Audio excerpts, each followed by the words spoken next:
Okay, good afternoon, everyone.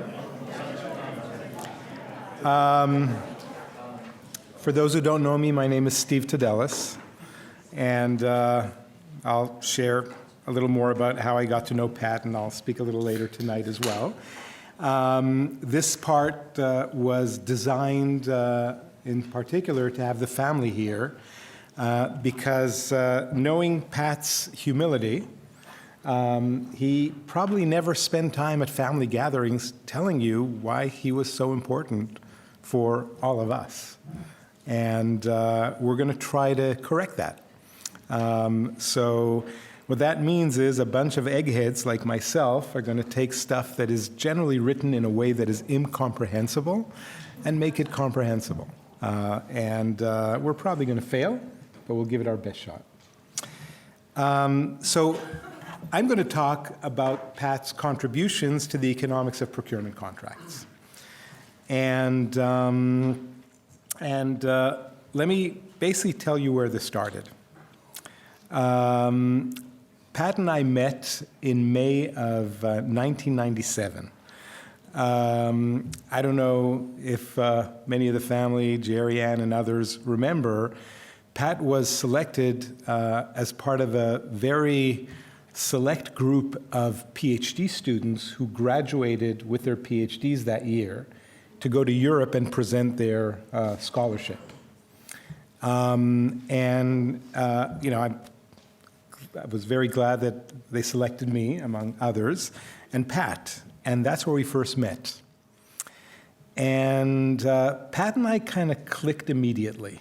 And I think part of it comes from the fact that we come from more humble roots than many academics who are kids of academics or third-generation academics. Our humor was a little more crass. The way we looked at life was similar, and we really got along. And I wanted to share this picture. It's in Tel Aviv, May 1997. There's Pat, and he is holding my older son, Nadav. Nadav today is, this semester, he's handing in his dissertation, a PhD in economics. And for those who know my history, I was trained as a theorist, and kind of Pat influenced me to be more empirical. My son is a structural I/O trained economist. And he has, for the past 10 months, been a senior economist at Microsoft in the chief economist office. So when it comes to what he chose to do his work in, it seems that those 5 minutes on Pat's shoulder had a lot more influence than the 20-plus years that he's been with me. So that's where we met. And then we became friends, like I mentioned. Pat started his career at Harvard. And after I learned more about the kind of work he did, I remember there, I asked him, why did you go to Harvard? Because he had offers at pretty much every other top university, including Stanford, where I went to, where they had a lot more people who did things similar to what Pat did. And he really didn't have an answer, to which I understood that's probably because, his grandparents would know what Harvard is, and that's a good enough reason. And I told him he'll be miserable there. And we kept on talking on the phone. This is before texts. And indeed, he was miserable there. And a few months later, I convinced him to entertain, having a conversation with the chair at Stanford. So he came to Stanford. And he came in the summer. We started talking more about work and research. And back at the time, there was this book that you see a picture of here. It was kind of like the economics Bible of procurement. And it was published by two very famous economists, one, Jean Tirole, who got a Nobel Prize, the other, Jean-Jacques Lafont, who sadly passed of cancer before that kind of recognition. And this is how they modeled procurement. They basically said the buyer doesn't know how much something costs, but they kind of know what they want, kind of. So they're going to say, well, hey, contractor, you could build me this and I'll pay you that. Or you could build me this and I'll pay you that. Or you could build me that and I'll pay you that. And that way, the contractor, by their choice, is going to reveal what their costs are. That's how the economists modeled this. And it's very much based on a history of a type of genre in economics called mechanism design. And when you have a hammer, everything looks like a nail. So this literature really developed with that history, where it's like, oh, we know how to apply this hammer, oh, let's apply it to procurement. And one day, Pat walks into my office holding this book, and I'm not, this is exactly what happened. He puts it down on my table with a thump, and he says, Steve, contract theory is full of shit. And I smiled, and I said, Pat, you have my attention. Is there something more profound you want to say? And as I think most people here know, and the family definitely knows, Pat worked in the family business, procurement contracts for highway pavement. And he lived and breathed contracts. And he said, this is not how things are done. And Pat always was of the mindset that things that happen in the real world, they probably happen for a good reason. People aren't stupid. And therefore, let's try to understand if what's happening in the real world is something we as economists could shed light on through the lens of economics. And he started with the fact that pretty much all contracts are either fixed price or cost plus. And there's nothing in between, which this book says, you know, fixed price and cost plus are so extreme, we should pretty much not see them. So this led to what ended up being our first paper. And I could see that in the transit here, we got rid of the animation, but that's fine. I kind of had a little bit of animation here in terms of what's going to pop up. So when you think about what a fixed price contract does, if you're a contractor and you're in a fixed price contract, you have a really strong incentive to reduce your costs, because every dollar you save is a dollar in your pocket. So that's a nice benefit of a fixed price contract, that it gives a contractor incentives to reduce their costs. Now, what happens when you need to change something in the contract after you already hired a contractor with a fixed cost? Well, you're going to have to negotiate that change. And the buyer now is tied to the contractor.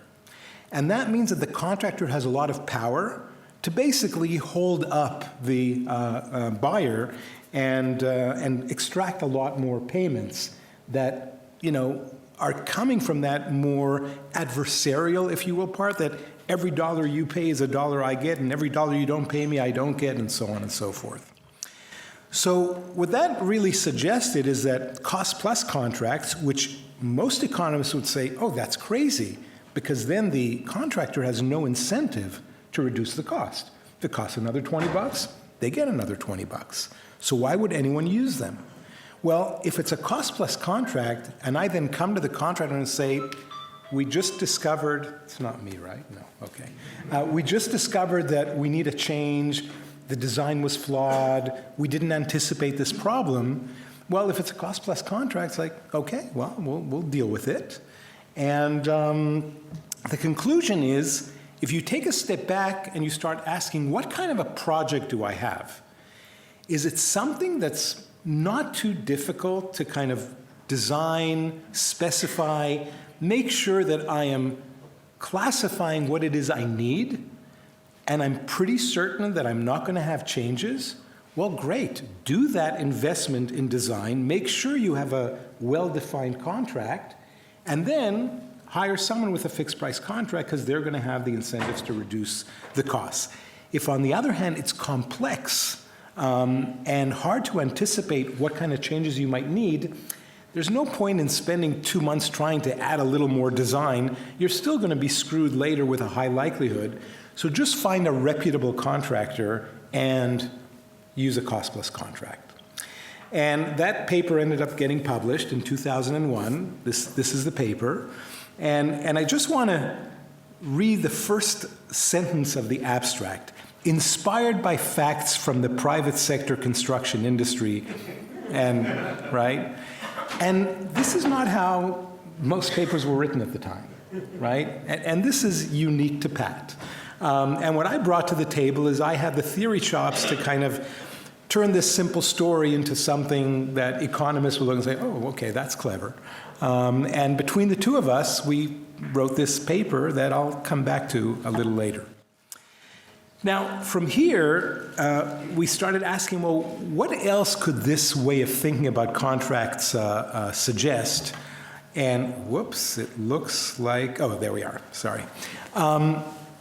It has something to do about what kind of award mechanisms we may want to use. When should you auction? When should you negotiate? So if you think about a fixed price contract, which is basically I'm looking for a bid, you know, $2 million, $1,800,000, et cetera. Sure, I could auction that off easily. You know, here's what I need, give me your prices, I'll pick the lowest bidder. How would I auction off a cost plus contract? Because it makes you saying, you know, I'm going to pay you what it's going to cost plus something else. Well, maybe I could do a cost plus fee. So someone is going to say, you'll pay for my cost plus $100,000. And someone else might say, you'll pay for my cost plus $50,000. Or it could be a cost plus percent. Cost plus 3%, cost plus 8%, right? And then I could say, well, let me give it to the lowest plus. Well, it turns out there might be a little problem there. Who are the type of contractors that might give me the most, you know, attractive plus, that they're asking for the least of everyone? It's probably the kind of contractor that is eager to get a job, and many of those are contractors that are not getting other jobs because they're probably not that great. So I'm not going to get a lot of good screening that an auction could give me when I only care about price if I actually care about quality and change orders and stuff like that. So what that led us to understand is that when the deliverable is expected to be simple, like we had in the other paper, and you want to use fixed price, well, that's easy to negotiate. To auction, you should use auctions. If the project is more complex in its nature, with a higher likelihood of changes that are needed, well, you're not going to go with a fixed price contract. You might as well try to find a good contractor and negotiate maybe some form of hybrid contract or even a cost plus contract. And that's what this second paper that we wrote together was, where we took data from private sector construction. We were able to find ways to measure the complexity of the contract, depending on a lot of features that are part of the building of what needs to be built, and then show that in the real world, we are finding this strong association between more complex projects tend to be negotiated and not auctioned off the way this kind of simple idea proceeds. This was published in 2009. So it was written before, but a lot of people in the room know the lags in economic publishing. Pat's next paper on, phenomenal paper on procurement was actually not with me, but with Greg Lewis, who's sitting there in the back. And it's about highway repair. You might notice another family connection here, right? This is something that Pat has thought about for a long time. How could you speed it up efficiently? Because if a highway is not in good shape and needs to be fixed, then when the work is happening, you're going to have traffic and you're going to have people waiting. And people waiting in traffic is a problem because they're not as productive as they could be. That's how economists think about the world. They're not thinking you're in your car, listening to a podcast, having a good time. So historically, the way that this was done is an engineer would say, okay, it's going to take 43 days to fix this, and therefore we're going to auction it off with this deadline of 43 days, and anybody who's late is going to pay a daily penalty. That's how it was done historically. Then in California, there was some interesting variation on that was introduced, and that's to give contractors incentives to finish sooner than the engineer estimate. So what do they do in California? The Department of Transportation would say, why don't you give us, they call these A plus B contracts, why don't you give us a bid that includes how much you want for the job and when you are promising to finish it. So instead of just the engineer saying it's 43 days, some other company might say, hey, I could do that in 36 days. Some other company might say, I could do that in 27 days. And they also have a money component of how much they want. And then on the government side, on the Department of Transportation, the idea is take those and use some scoring rule. You could think of, we're going to give a money value to days that you're going to save. Right? So for example, if Bill submits a contract that is 5 days earlier than Jeremy's contract, I'm going to treat Bill's contract as if he's a lot cheaper than Jeremy. Now, how much cheaper? We need to find a translation from days to money. Is saving a day worth 5,000, 10,000, 50,000? And this is the innovation of Greg's paper with Pat, and since he's in the room, I hope I'm being loyal to the results, is that the score, that number, it should really be the cost to society of another day of delay. And that way, when a contractor is bidding and they know that every day that they shave back is equivalent to the cost they're saving for society, it will be in their interest to do it as fast as they can, where they're kind of trading off the cost and benefits from doing it a day sooner or a day later. Fair, Greg? Yeah. Thank you. And what this research actually showed is, of course, it's going to be more expensive. When people do things faster, you have to pay for it. But even if you don't go as far as the optimal, you could still get a lot of savings of time on the road by doing this in the right direction. And that's this paper, Procurement Contracting with Time Incentives. And I'm pausing on this slide here because, as you know, I think all of is the stone already up there in the cemetery or not yet? Not yet. Okay. This picture is going to be on the gravestone. And Anne asked Tom and I for something from economics, and Tom talked about this a little earlier. You know, we could just do a supply and demand, or we could throw in some Greek letters and make it look like something fancy. And the reason that I thought this is the one, it also appears on the mugs that you have, is because it really captures three things, in my opinion, that are just at Pat's core. One is, this paper is about highway construction. That's part of Pat's core. Second, it's innovative, ambitious, and really contributes to the literature, which is something that Pat did again and again and again. And third, it's co-authored with a former student. And this is another thing that Pat did again and again and again.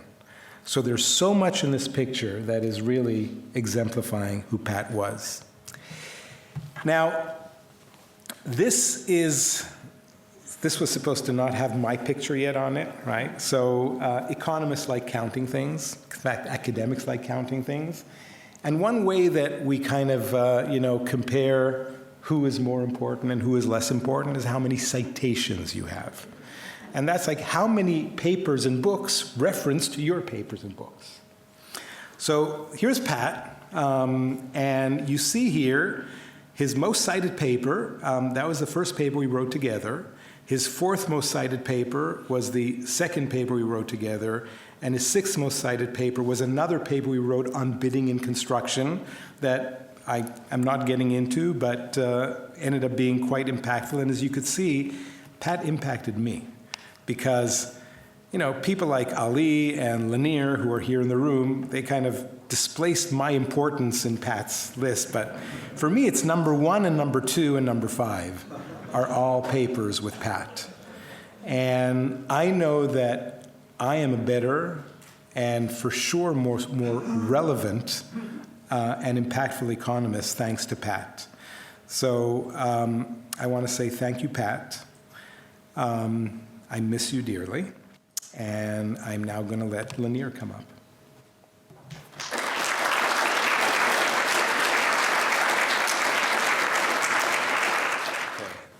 Thanks, everybody. So first I want to thank Tom and Steve for organizing this. Pat had such an incredible influence on many of our lives, and it's really important for our community. I also want to thank the family for being here. Tom and Steve asked us to speak on Pat's legacy, or asked me to speak on Pat's legacy in academia, which is a very large topic. Thankfully we have many people to add to that, to help. I'm going to focus on his influence, on how I met him, his influence on me, and the parts of his work that I know the best. I want to start by reminiscing a little bit about the early days at Stanford, and Pat's legacy there. So, like Steve, I met Pat at Stanford. In the fall of 1998, I arrived as an assistant professor and was lucky enough to be joined by Pat at the same time. As Steve said, Pat had actually graduated a year earlier and went to Harvard, and then saw the light and realized he would be better off at Stanford. Maybe some of the younger people here don't realize this, and I don't know how much the family saw this, but at that time, economics was not a universally friendly place for people like Pat and myself, who did what's called structural empirical work, or basically work with data that involves a lot of theory as well. Many of the sort of that generation that are in this room experienced the same thing. I know Hito as well. As an example, when I was on the job market, we go around and we interview with various schools, and literally half the people I would meet with would spend their entire 30 minutes with me telling me how much they hated my advisor. and then literally the other half would tell me how they were going to make him an offer and he was for sure coming there. There was a lot of controversy, and there were heavyweights in the profession throwing their weight around. And as junior faculty, this was very intimidating because we were just trying to do new work, and you were always facing this. And I will always be grateful that I had Pat there with me at Stanford to kind of hunker down, work together, learn new things, work on topics we thought were important, and be somewhat insulated from those constant criticisms from the outside world. I don't know what would have happened to me. I think I heard some others say that in a counterfactual world where Pat wasn't there, but I'm confident things would not have been as good. So I want to say a couple things. One, I want to talk about, so Pat was an idea man, as we've heard before today. One of his best ideas was we should start an IO reading group at Stanford. And it was modeled after a guy named Tom Sargent, who actually, Tom had arrived at Stanford, by the way, the same year as Pat and me, so in fall of 1998. He won a Nobel Prize for the family's information. He won a Nobel Prize in 2011 or so. So Tom was already famous. He arrived at Stanford, and he immediately got some students together and started running this reading group in macroeconomics. And Pat saw that, and he's like, we have to do this, okay? So we got together some resources, and we grabbed a few ragtag willing students, and we were off. And we honestly didn't care if anybody showed up. We were working on new things. We just wanted to learn some stuff that we didn't know, and this is our way of doing that together. We started meeting weekly, discussing papers. Actually, we presented our own preliminary work a lot back then. It was sort of like I'll call it a safe space for structural work. And really only us and the graduate students as attendees, so didn't have to impress anyone or anything like that. Some interesting tidbits about this lunch. Ali Hortaxu was the very first presenter. If I remember correctly, he presented Victor Aguirre-Gabiria's job market paper, which which was a pretty hard paper. And I remember thinking, wow, that guy's really good. I don't know if I could have done that good a job. And of course, that wasn't the last time that Ali blew us away. Back then the lunch was totally optional. So just whoever came who wanted to, and we weren't forcing anybody to come or anything like that. Pat started out as a Bayesian econometrician. So, not really exactly where he ended up. I mean, and his advisor was John Gaywicky. I remember we went through a series of these weeks where we had Pat teach us basically some of the Bayesian stuff and go through Peter Rossi's work on estimating, random coefficient probit models that they were being used in marketing, things like that. One of my favorite memories where's Jeremy? We had Jeremy discuss a very early version of what became the Bajari Benkard Levin paper, and he tore it apart as a grad student. It was one of my favorite memories. Anyway, fast forward to today.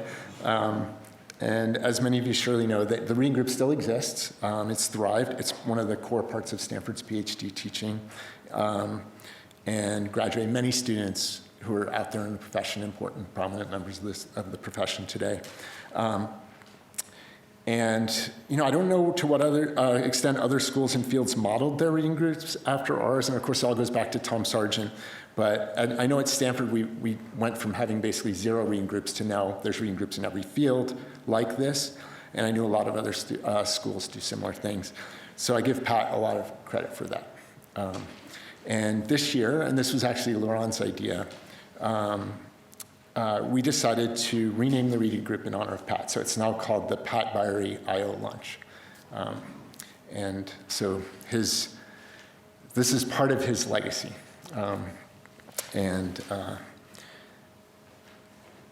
So I wanted to say that. Also, it's pretty unique because Pat was actually only at Stanford for 5 years. So had a huge influence for such a short period. Okay, so before talking about any papers, I want to say a couple other things. I wanted to talk for a minute, sort of speculating about the things that made Pat so successful. Because Pat's formula for success is very unique, I think. It would be hard to copy. And to be honest, a little mysterious. You all know this, but unlike many successful people, Pat was not a master communicator. That might be even an understatement. In seminars at Stanford, he was known for asking sort of obscure questions, often involving some paper of, Gaywicky and Keene from the 1990s that nobody really knew, and using language that would be hard to follow. And then sort of as we all knew, he was surely onto something, we just didn't know what, right? And as his co-author, the seminar speaker would kind of look over at me like pleading for help, and I'd go, I don't know. And then he had this thing, he'd be explaining stuff to me, and at some point he would decide the rest was obvious, and he'd go like this. I don't know if you remember that. And I'd be sitting there like, and what, Pat? What? What's the rest? So, and while he definitely kind of got better at this over time, as we all do, I have to admit I had similar experiences in some of the Amazon meetings, even more recently, where I'm sitting in the Amazon's version of Zoom, looking around at the other photos going, does anybody else know what Pat's talking about? I don't know what Pat's talking about. I know he's surely onto something, but I can't figure out what it is. Okay, and yet, Pat had extreme success at everything he did. Okay, so what was it that made Pat so successful? And I'm not entirely sure, but I'm going to give it a stab. Okay, so I think there were 2 things. He was first and foremost a fountain of ideas. Okay, if in economics we tend to think of ideas as being scarce, like one good idea can make a career, one good idea can revolutionize an industry. Well, Pat had so many ideas he couldn't work on them all himself. Right? So his ideas poured out of him to his students, to his co-authors, co-workers in the various companies he worked for. I'm going to give one quick anecdote. One I remember well, and this is actually going to probably hit home more for the academics in the room. There was this student named Raf Madsen who had managed to collect price data from fast food restaurants by just going around, driving around and taking photos of the menus. And it's actually kind of surprising how the price differences across different, even a McDonald's like 5 blocks away would have different prices. The problem was, how do you study competition? And in particular, how do you estimate something like a demand curve where you don't have quantities, right? So it seems impossible, and most people would just give up. But of course, Pat had the answer to this question. The answer was he used the supply side first order condition, right?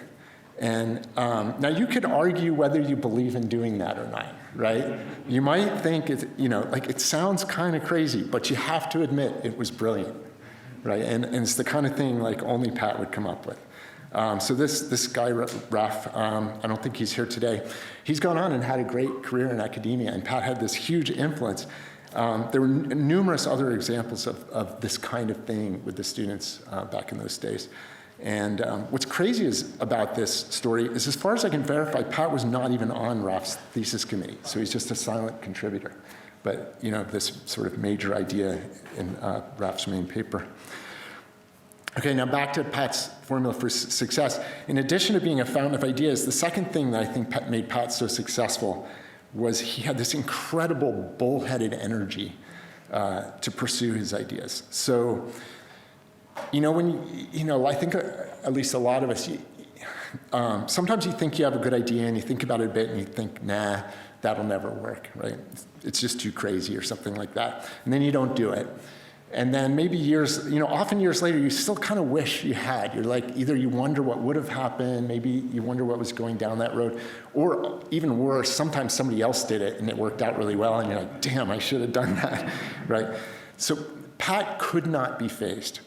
I used to think of him as being like an NFL fullback. In research, he would just put his head down and run in a certain direction and bulldoze everything in front of him. He just was not going to stop. Nothing could stop him, possibly even to a fault.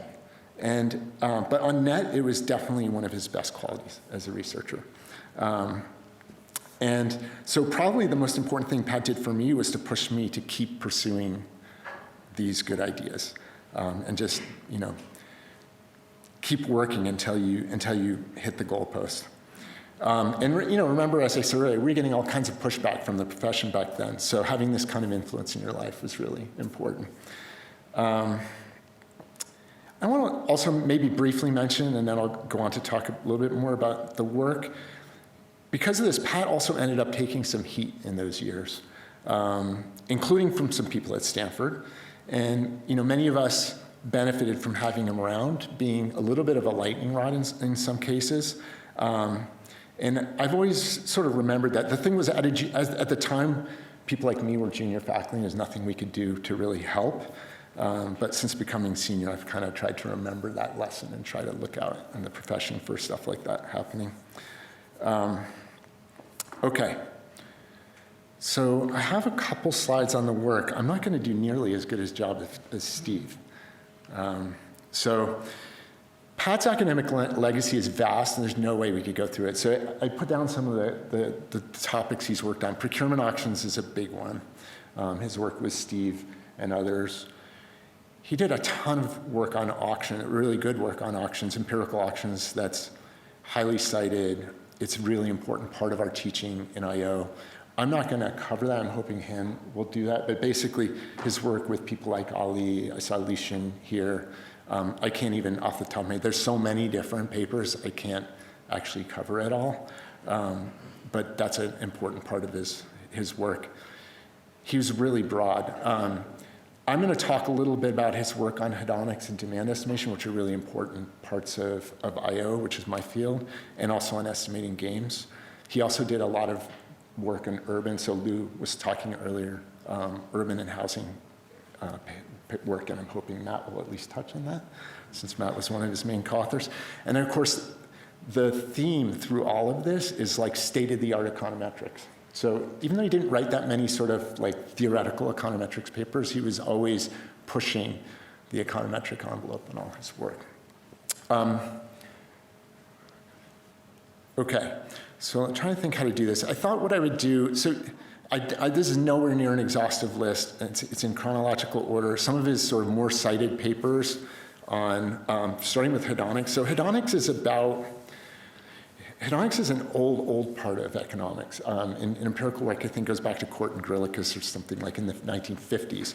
And it's about trying to measure how much people value various aspects of goods. So like how much are you willing to pay for a better car, or how much are you willing to pay to avoid pollution in a city, that kind of thing. And then we can use those numbers to do interesting things.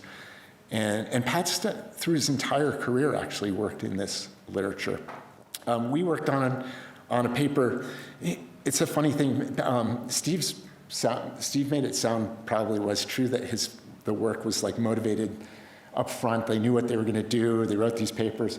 That's not what happened for us, right? Like we started out thinking like there's all these people doing, estimating these discrete choice models in I/O.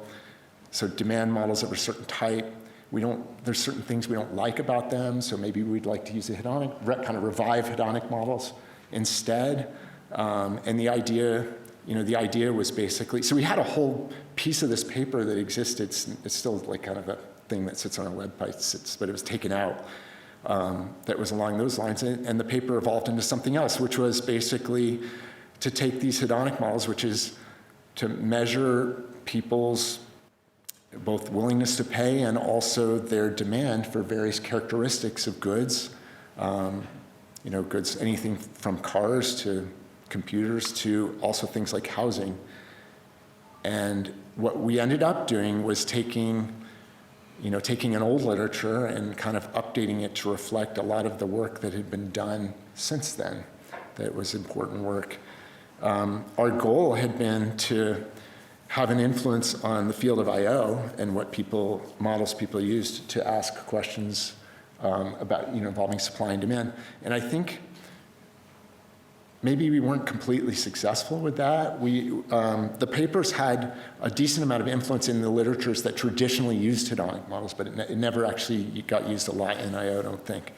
But one of the key parts of this was introducing the idea, an important part of modern economics is that there's unobservables, and that these unobservables might matter. So basically, when I look at features of a car, like how fast it is, and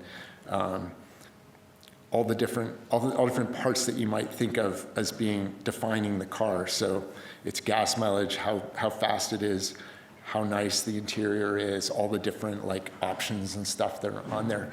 There's always things we don't see about the car.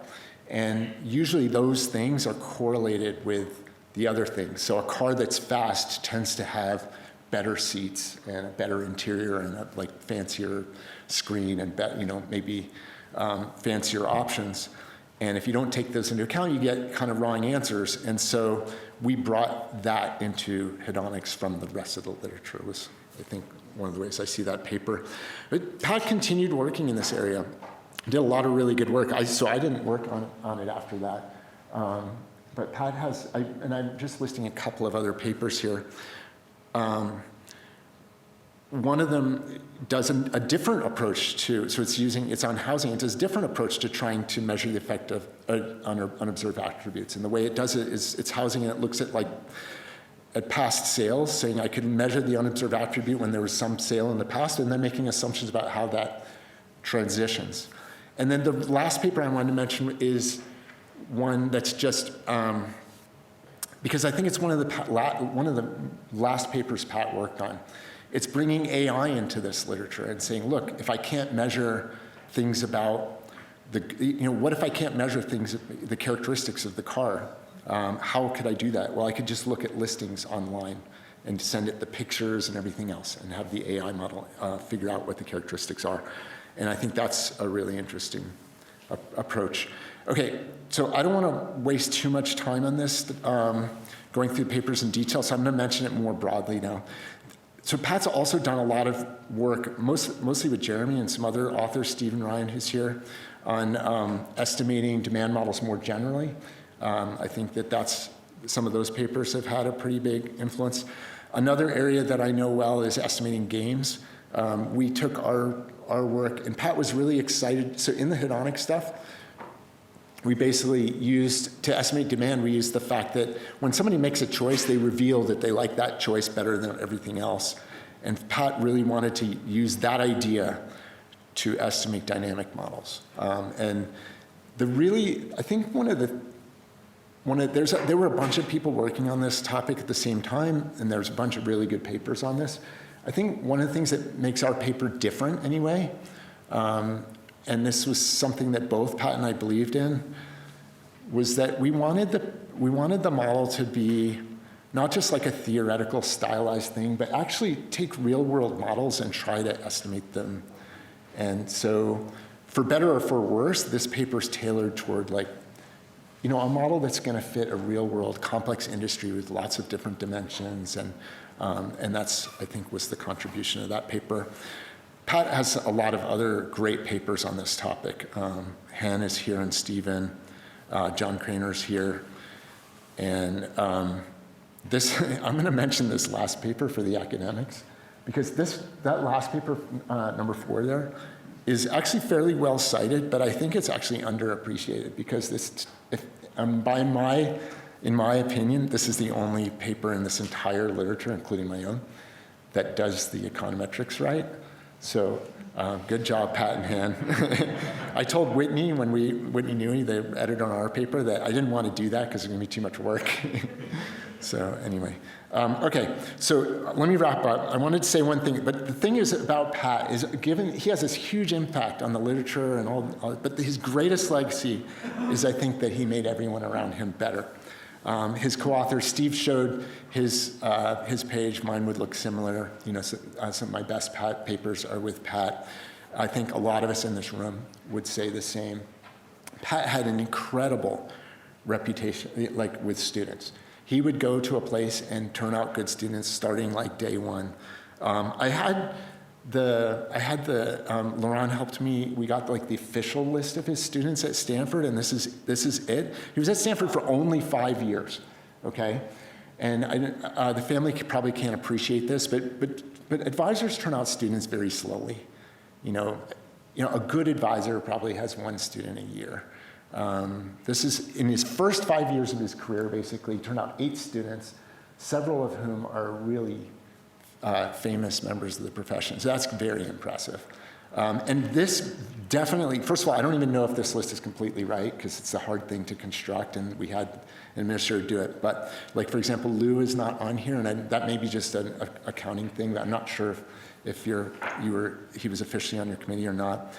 But this is definitely an understatement of his true impact on the students at Stanford during that time. So I think it would be fun to see a complete list from all the schools, if that exists somewhere.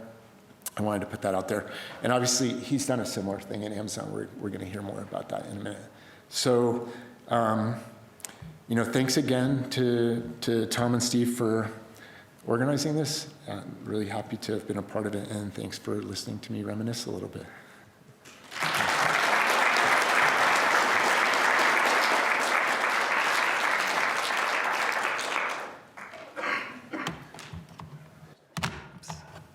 Well, hello. Thank you for having me. I'm humbled to be here.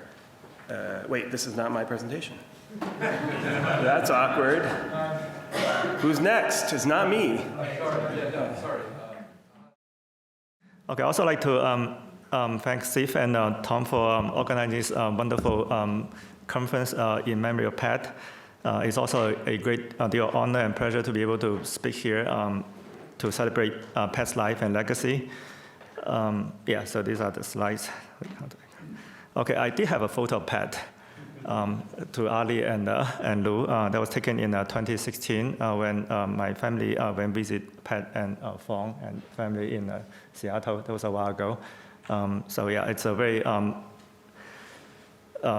this is a true photo. It's not Photoshop or like Gen AI. It's actually me and Pat. I think Fong you can witness. We actually took the photo in 2016. So Pat's a very close collaborator and also mentor, not just to me, I'm pretty sure to many of us here. And just for myself, I owe so much of my career and also personal life to Pat's generosity, and his guidance, I think of him as a wonderful friend, and I think our family also know each other pretty well. And we can also see Pat is a very caring father of his children. So I think we know each other since 2003. That was over 20 years. And Pat was, just for myself, bringing inspiration, new ideas, a lot of knowledge, and also he's also Pat has so much fun. He always tells jokes. He also lights up my day, just starting from many years ago. So Pat's legacy and his spirit, I'm pretty sure will continue to live on through all of us. So I first met Pat when I was still a graduate student at Stanford when he gave his job talk in 1997, and that's when Pat talked about auctions, competition economics, econometrics, bringing everything together. It's one of the most fascinating job talks I went to, and always, like Lanier said, Pat didn't show up the year after. He went to a different university, after which he regretted, which is great, I think, for us at Stanford.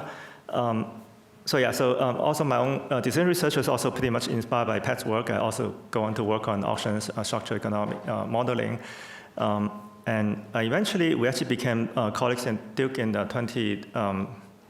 2003, and that's when I actually know a lot from Pat, and then we interact almost on a daily basis. I think our office is actually next to each other. I had Pat to my left, and George Hauken to my right, and both are extremely active, and so I have a lot of fun. And I think we had lunch almost daily. And also, particular, we live very close to each other. I think, I think we have our houses in another Durham neighborhood, which is just like 5 minutes away from each other. So sometimes we just continue to talk after dinner, and Pat has so much energy.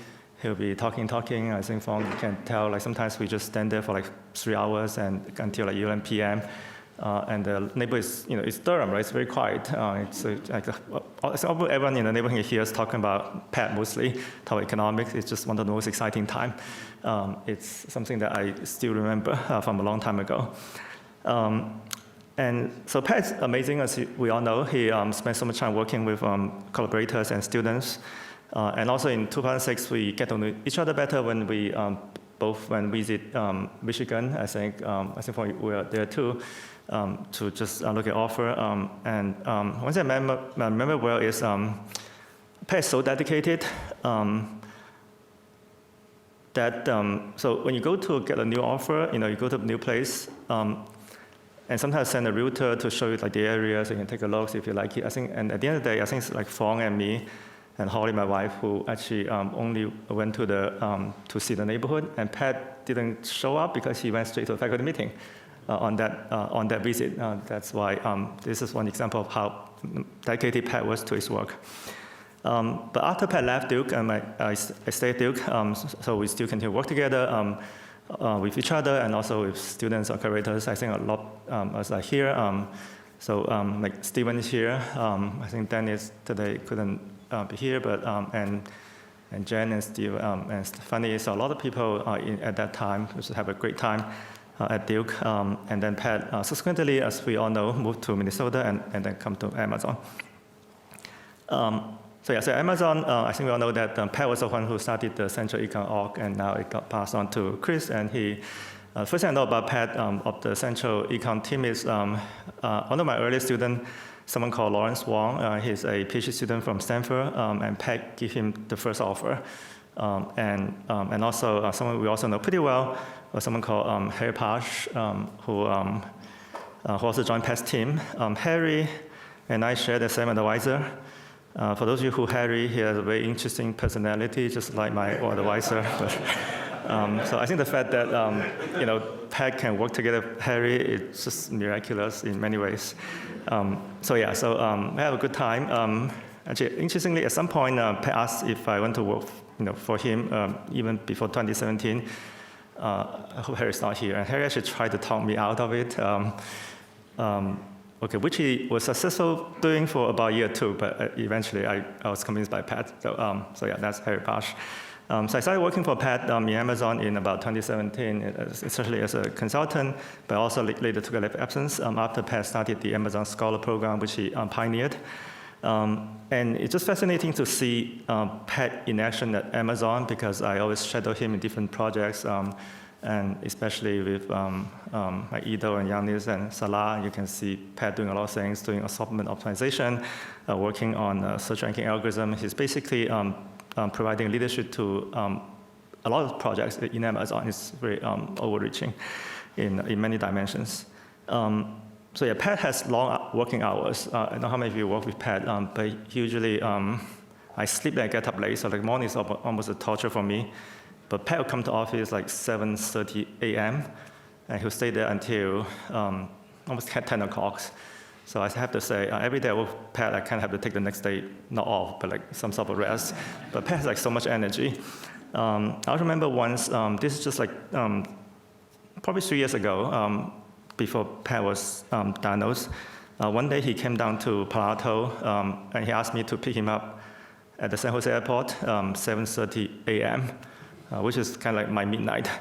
Okay, so I drove there, I picked him up, and I figure, I start calculating, if you have to be at the airport 7 a.m., you must have flown out of Seattle by 5:30 a.m., which means you must get up by 3 a.m., as you can probably tell. And so if we're not sleeping, and then we work for the whole day, and then I drove him back to the airport at 9 p.m., and so by the time he get back to Seattle, it would be 11 p.m., and then he get home like 1 a.m., so that's like 24 hours.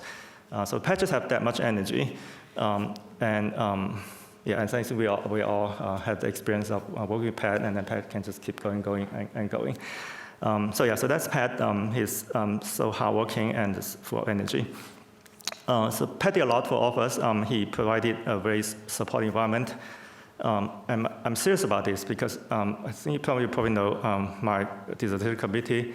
I'm not saying they're not supportive, but I think you know some of them who can be extremely critical. I sometimes have to meet my advisor at 3 a.m. in the morning and just to wait until 5 a.m. to talk to him with the line outside his office. So coming to Duke is so pleasant for me to be engaging with Pat because your collaborator is actually your friend, okay, not someone who kind of your advisor will just tell you to do things without working together. So Pat was amazing. I think his legacy will continue to thrive, and he did a lot of work, even new areas, and he never stopped working after even his medical diagnosis. So last time I saw Pat was on November 16, 2024. This is about half a year before Pat passed. When I visited him in Rochester, I think I saw that picture from Lou, so that's also, I think I saw Pat around that time. Even at that time, he's still talking about research. It's just amazing. So we had dinner together before I drove back to fly out of Seattle. And he was getting treatment at the Mayo Clinic. But Pat still talking about economics. He's still talking about, he's asking a question about hierarchical forecasting. He's talking about different demand models. It's just the amount of energy, just the impact that he's impacting on all of us. It's something that we'll continue to remember. So we did a lot of work over the last 2 decades. So I think Lanier talked already a lot about his research, and Steve too. And obviously, Pat's earlier work is a lot on auctions. There's Lee Xin here, and there's Greg. He did a lot of work on collusion auctions. So I'm just briefly mention, without spending too much of your time, on how Pat impacted my own career, because I never thought I'm going to write a paper in health economics until Pat teamed me up with Bob and Min Jun, and also Ahmed Khwaja, to actually write papers. So we did a lot of work together. I have to say most of these ideas are coming from Pat. Like Lanier said, Pat has so much idea. He's not able to, just doesn't have the time to write all those out himself. So I think of myself as one of those who were writing the appendix of Pat's papers. So I think Pat brings the idea to us, especially to me, and that helps me a lot. I think Pat basically transformed me from just being someone who can write epsilon and delta into someone who actually can make them become useful in some economic ways. So we did a lot of work, and most of these are, I think Pat was my teacher. He taught me how to estimate games. And then we worked with Steven closely, with Dennis. Obviously, Steven did the work, actually deliver the result, and I get to write a couple lines in the appendix, and that's how we put the paper together, and Pat's the one who brings out the idea. And Pat also contributes to a lot of econometrics. I think most of us think of him as a leading empirical economist, but I just like to say that he actually also contributes tremendously, even to econometrics, and by advancing the technology of how these methods can actually be empirically useful. So over the years, we co-authored a couple of papers together. One of them, I think Lanier already mentioned this, and Lou too. So this is where Pat comes in and taught me that you can write down a model of statistical behavior, and you can write down basically a solution concept. What's interesting is a lot of these models are going to involve multi-criteria. I think by now, most of us already knew this issue pretty well. But Pat's idea is if you write down a model that's based on an assumption of complete information, you can also use a interesting statistical technique called importance sampling to reduce computational complexity by basically first computing all the equilibrium in the model using a approach developed by many of us here, but it's nicely summarized in the paper by McKelvey and McLennan. Once you get all these equilibriums computed, then you can use another idea that was also advocated by Dan Eckerberg, where you sample from a different distribution that's not related to the underlying structure. At the end of the day, I don't want to read through all these formulas. These are just for general audience, but the whole idea is once you do that, when the parameter changes, you can easily write down the economic model by reweighting the importance of the utility function. So that makes it a lot easier to compute. So I think what's amazing about Pat's work is he thinks about how methods can be useful. It's not like, I think in econometrics, we have a tendency, not many of you here are like theoretical econometricians.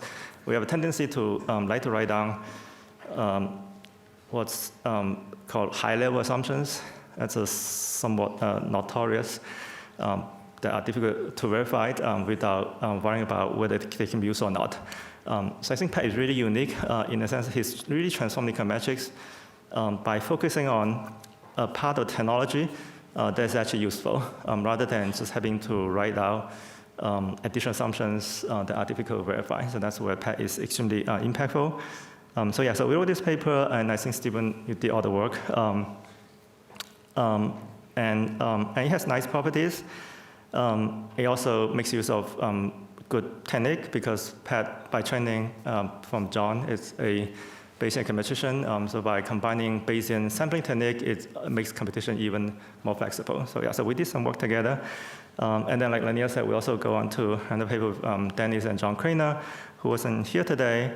And I think what's nice about this paper is we also learned about this technique called homotopy, which I never know about before. I think Dennis actually taught us this. For those of you who know Dennis, he's coming from a physics background, so this technique all very natural to him.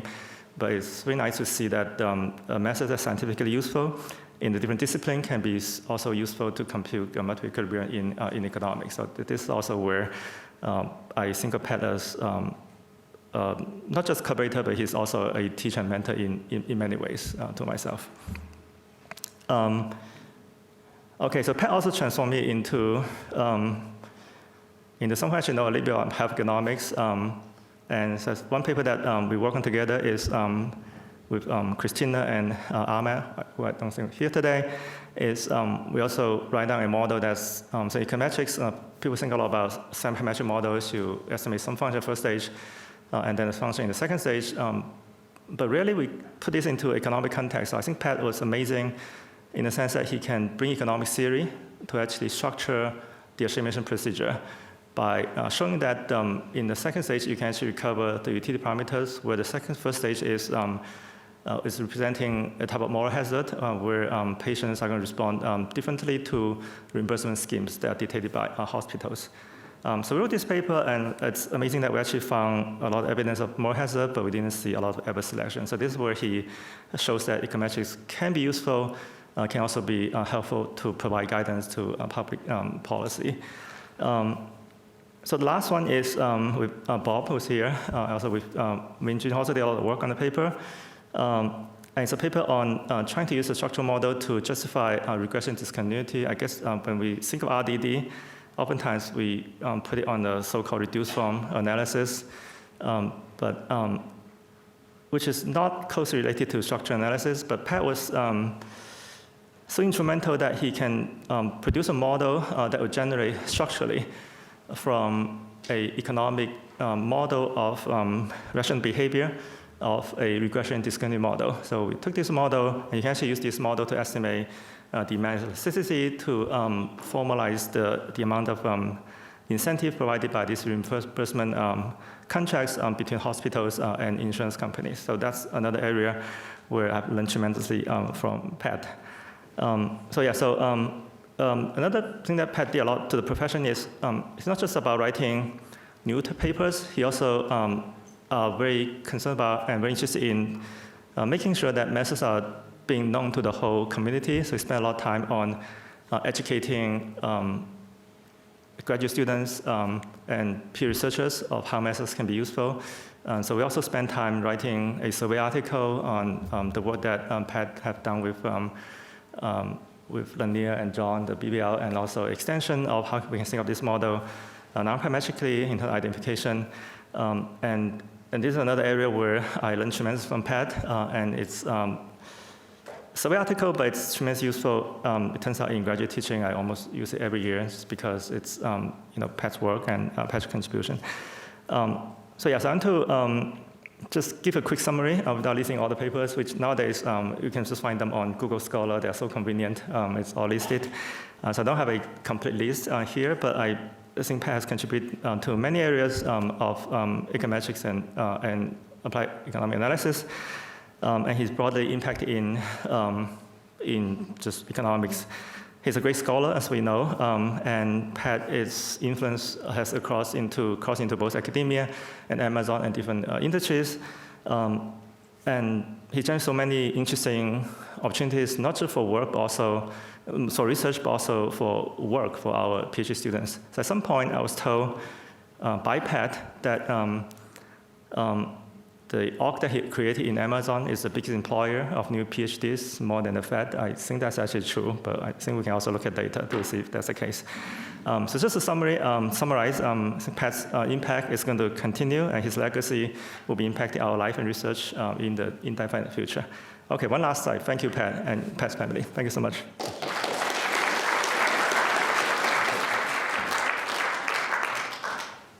Folks, it's been a wonderful day, and I'm grateful to have been included. I have a 7-minute witty talk.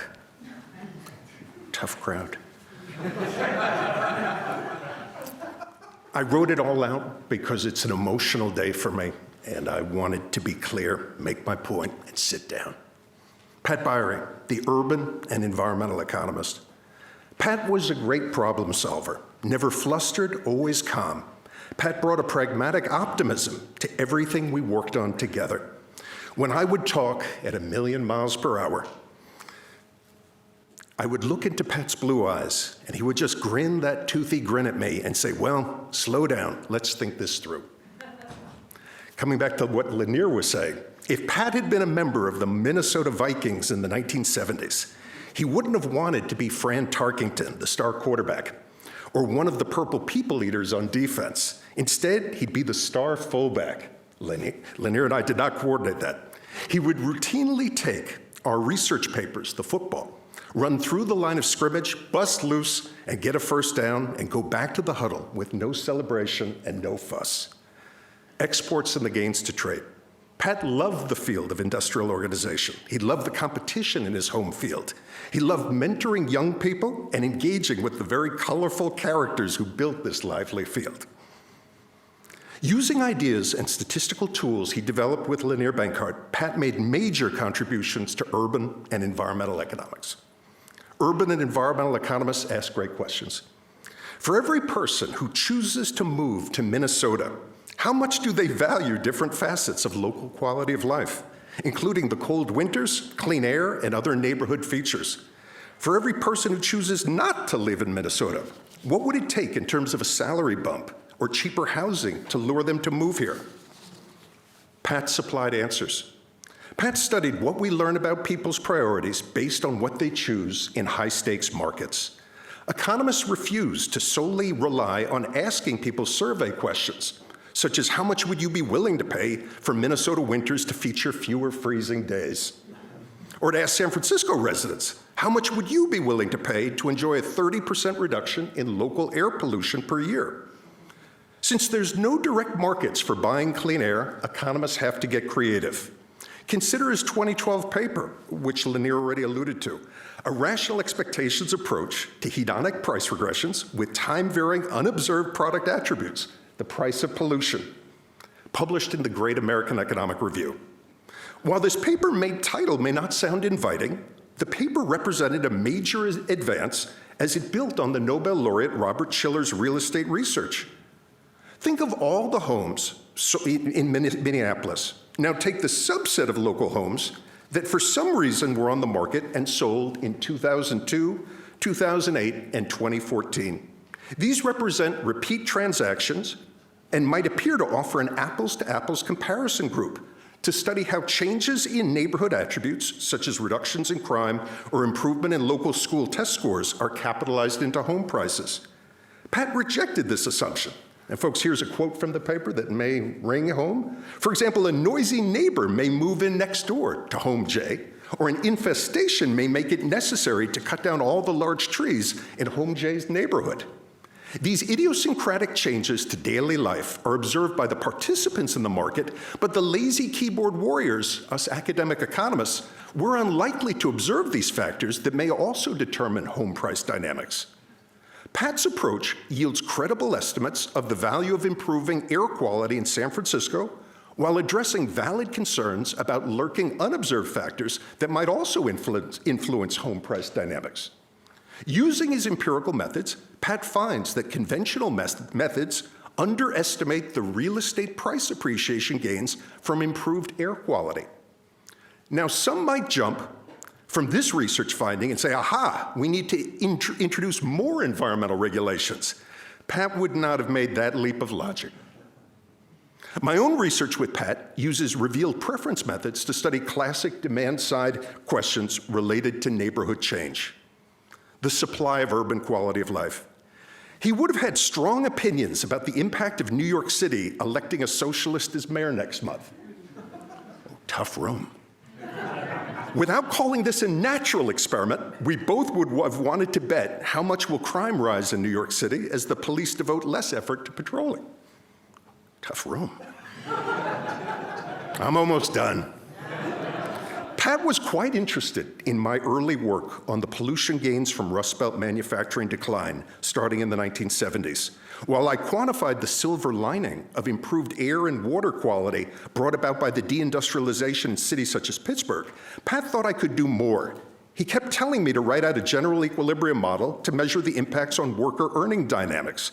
I was wrong to ignore his suggestions. Amazon is a big city superstar firm. Pat's work at Amazon fascinated me. When I gave a book talk in Seattle back in 2011, he told me that he was free for dinner on a weekday at 11 p.m. Pat's team at Amazon must have played a key role in determining where Amazon located its HQ2s. This was high-stakes urban economics. Recent research has documented the large local consequences of attracting such superstar firms for housing markets and local economic dynamics.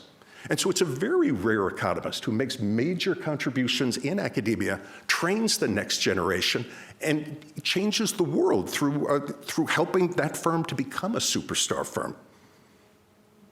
When Amazon faced the Seattle Amazon tax in 2018, we worked on a project together. I used several geocoded data sets to document that Amazon had been a good neighbor in South Lake Union. Seattle, using objective measures of improvements in local quality of life in the vicinity of their campus. Going home. While I turn 60 soon, I've never been to Minnesota before. This fact would make Pat laugh at his bi-coastal, fast-talking friend. While Pat voted with his feet and spent years in several great coastal cities, he emphasized his Minnesota roots, the lessons he learned from his family, the family business, and his time at the University of Minnesota. Thank you. So thanks a bunch for having me.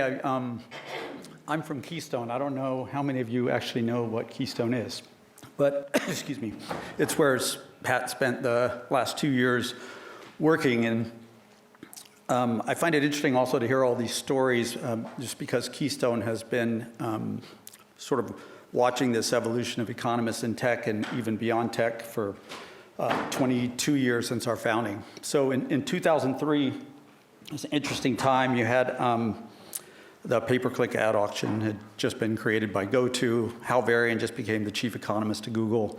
And he made a statement that the statistician would be the most sought-after job in the next decade. And he was basically talking about data science and tech. And our firm was founded around smashing together computer scientists, economists, and traditional MBA consultants in a services organization. Fast forward in 2010, when Pat joined Amazon, he actually put a few economists that were the first hires at Amazon into our offices in Seattle and Bellevue, because he wanted to sit next to other economists, oddly enough, which lasted a matter of weeks, of course, and then Amazon exploded. But in 2023, maybe March timeframe or so, he came to me and he said, look, I want to take a lot of the things that I did at Amazon, and many of them involve physical supply chains, and I want to try to bring them out into other industries where that type of capability is not accessible. He was trying to broaden the reach of economics into manufacturing and distribution of other firms. And his basic mindset was, there's all these MBAs with spreadsheets. For better or worse, I'm an MBA with one of those spreadsheets. But but he was convinced that there were so many heuristics and so much tribal knowledge driving the production base that there was huge efficiencies to be gained if we could pull it off. Had this belief that people should become management scientists building tech within these manufacturing companies to drive their operations. There's a pretty significant challenge, though, as many of you know. There's just a shortage of enough economists, computer scientists, and people who understand the deployment of these types of technologies to be successful for every enterprise to hire these types of skills. And so the challenge that we were embarking on was, how do we productize and package up some of this approach and make it accessible to those companies? These are all, by the way, slides that Pat presented, these next few slides, that he presented to some of our first customers. He was obsessed with starting with the decision first. He was convinced there were too many models in search of problems, as many of you know. He had a very, very simple methodical process, as other people have echoed, moving from a metric, a financial metric usually, free cash flow, whatever it was, turn that into some predictions or forecasts to the point of the forecast you were talking about, and then build decision-making algorithms on top of that, traditional operations, research decisions, and then wash, rinse, repeat. And so he had that belief, I guess, primarily because models get better and heuristics don't. I mean, it was quite a simple concept. So I want to say a little bit about where that has ended up today. Oops, lost the left-hand side. It was a great picture there. Anyway, we started working on 4 problems for 4 manufacturers, and interesting why. One of them is Moderna, which was a pharmaceutical company needing to forecast demand for their vaccines. Another was Corning Glass, the obviously industrial manufacturer of glass products for medical divisions. And I have a sore throat. The other company we spent some time with was J&J MedTech, and then a couple of CPG companies, including Hershey's. And The problem they face is really interesting. And I'll get to demand forecasting in a moment on it. They have these multi-echelon supply chains with very, very lumpy quantities happening through them. So their customers are big repeat buyers who place very large replenishment orders from time to time. Amazon's probably one of those customers. Then they have their own purchasing of large lumpy quantities, and even their whole distribution chain is built around pallets and truckloads of things moving at a certain cadence and minimum production quantities being executed at a certain cadence. The challenge with that, though, is that manufacturers have got very good at making the production itself efficient. But when you look at the inventory they carry, and many of them carry 120 days of inventory, which is an enormous amount, almost all of it is in finished goods or raw materials just sitting waiting. And Pat would say you just can't make it wait faster. So we're going to have to do something about those lumpy quantities. Like you're going to have to make smaller batches, you're going to have to ship smaller quantities and do it more frequently if you really want to cut into that inventory, which was rather insightful. And it turns out like it ultimately came back to the forecasting challenge. Manufacturers have not had innovation in the forecasting realm for decades. We did a survey of a bunch of manufacturers, and 50-something% are still running exponential smoothing, and the rest are using spreadsheets. Very little in terms of advanced econometrics. And forecasting has sort of gone off the deep end a little bit, in my view, with these foundation models that are attempting to train on every piece of science under the sun. Every piece of data under the sun in time series, and then produce outputs in a single shot for folks. They promise too much and are too complicated. But what we've been working on and what we're launching as a product very shortly is rather unique. This is actual demand orders for one of these industrial manufacturers, and you can see that the orders are somewhat intermittent and the quantities are quite lumpy. And the traditional forecasts are those orange lines from SAP and other systems today. And the green lines are the forecasts that we've overlaid on top. And they're dramatically better. And they're basically taking the replenishment patterns of these customers and forecasting those rather than trying to fix quantities into discrete time buckets and run a traditional time series regression. Such a simple thing, but I would say this, Pat had these views about how economics could substantially improve business decisions. And the work we were doing with them was really focused on that application in manufacturing, physical parts of supply chains where most economists don't spend time. And it's a little bit of field from tech, but I think we have a 60-person Core AI team now that he built inside of Keystone. That team's about to spin out and launch this as a software product, and it's exciting. So hopefully you folks will get to see the future of what he built. And that's it.